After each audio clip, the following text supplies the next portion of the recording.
ಎಲ್ಲರಿಗೂ ನಮಸ್ಕಾರಗಳು. ಇಂದಿನ ವಿಡಿಯೋದಲ್ಲಿ ನಾವು ಸಾಮಾಜಿಕ ಜಾಲತಾಣ ಕುರಿತು ಪ್ರಬಂಧವನ್ನು ತಿಳಿಯೋಣ ಮಕ್ಕಳೇ. ಪೀಠಿಕೆ: ಸಾಮಾಜಿಕ ಜಾಲತಾಣ ಎಂಬುದು ಕಂಪ್ಯೂಟರ್ನ ಸಾಮಾಜಿಕ ರಚನೆಯಾಗಿದ್ದು, ಇದರಲ್ಲಿ ವ್ಯಕ್ತಿಗಳು ಅಥವಾ ಸಂಸ್ಥೆಗಳು ಸಾಮಾಜಿಕವಾಗಿ, ವ್ಯಾಪಾರಕ್ಕಾಗಿ, ಧಾರ್ಮಿಕವಾಗಿ, ರಾಜಕೀಯವಾಗಿ ಸಂಪರ್ಕ ಹೊಂದಿರುತ್ತಾರೆ. ಇಲ್ಲಿ ಕ್ಷಣ ಮಾತ್ರದಲ್ಲಿ ಪರಸ್ಪರರು ಸಂಪರ್ಕ ಹೊಂದಬಹುದು. ವಿವರಣೆ: ಸಾಮಾಜಿಕ ಜಾಲತಾಣಗಳಲ್ಲಿ ಜನರು ಪರಸ್ಪರರಲ್ಲಿ ವಿಚಾರಗಳನ್ನು ವಿನಿಮಯ ಮಾಡಿಕೊಳ್ಳುತ್ತಾರೆ.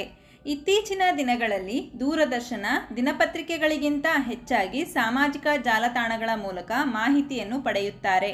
ಫೇಸ್ಬುಕ್, ಟ್ವಿಟರ್, ಇನ್ಸ್ಟಾಗ್ರಾಮ್, ಯೂಟ್ಯೂಬ್ಗಳ ಮೂಲಕ ವಿಷಯ ವಿನಿಮಯ ಮಾಡಿಕೊಳ್ಳುತ್ತಾರೆ.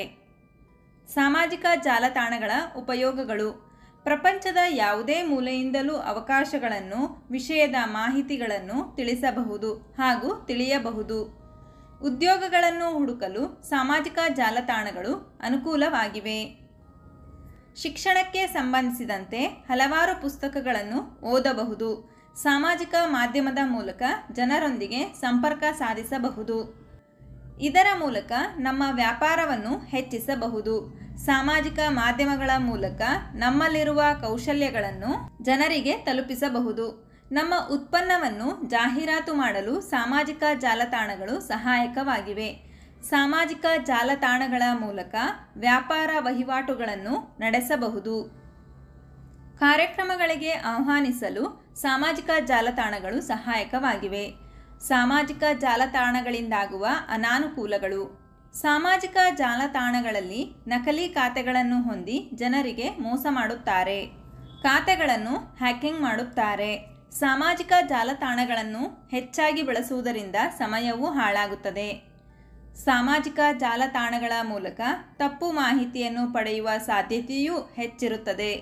ಸಾಮಾಜಿಕ ಜಾಲತಾಣಗಳ ಮೂಲಕ ವ್ಯಾಪಾರ ವಹಿವಾಟುಗಳಲ್ಲಿ ಮೋಸ ಹೋಗುವ ಸಾಧ್ಯತೆ ಇರುತ್ತದೆ.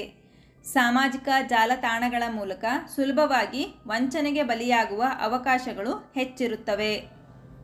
ಸಾಮಾಜಿಕ ಜಾಲತಾಣಗಳ ಮೂಲಕ ಉತ್ತಮ ಪ್ರೀತಿ, ವಿಶ್ವಾಸ, ನಂಬಿಕೆಯನ್ನು ಪರಸ್ಪರರು ಹೊಂದಲು ಸಾಧ್ಯವಿಲ್ಲ. ಸಾಮಾಜಿಕ ಜಾಲತಾಣಗಳಿಂದ ಹೆಣ್ಣು ಮಕ್ಕಳ ಮೇಲೆ ದೌರ್ಜನ್ಯಗಳು ಹೆಚ್ಚಾಗುತ್ತಿವೆ. ಉಪಸಂಹಾರ: ಎಷ್ಟೋ ಜನರು ಪ್ರತಿಭೆಯನ್ನು ಹೊಂದಿದ್ದರೂ ಅವಕಾಶಗಳಿಂದ ವಂಚಿತರಾಗಿರುತ್ತಾರೆ. ಅಂತಹವರು ತಮ್ಮ ಪ್ರತಿಭೆಗಳನ್ನು ಸಾಮಾಜಿಕ ಜಾಲತಾಣಗಳ ಮೂಲಕ ಪ್ರದರ್ಶಿಸುವುದರ ಮೂಲಕ ಗುರುತಿಸಿಕೊಳ್ಳಬಹುದು. ಹಲವಾರು ಸೈಟ್ಗಳ ಮೂಲಕ ವ್ಯಾಪಾರ ವಹಿವಾಟುಗಳನ್ನು ಮಾಡಬಹುದು. ಹೀಗೆ ಸಾಮಾಜಿಕ ಜಾಲತಾಣಗಳಿಂದ ಅನುಕೂಲಗಳು ಹಾಗೂ ಅನಾನುಕೂಲಗಳು ಸಹ ಇವೆ. ಇದರಿಂದ ಆದಷ್ಟು ನಾವು ಜಾಗೃತರಾಗಿರಬೇಕು.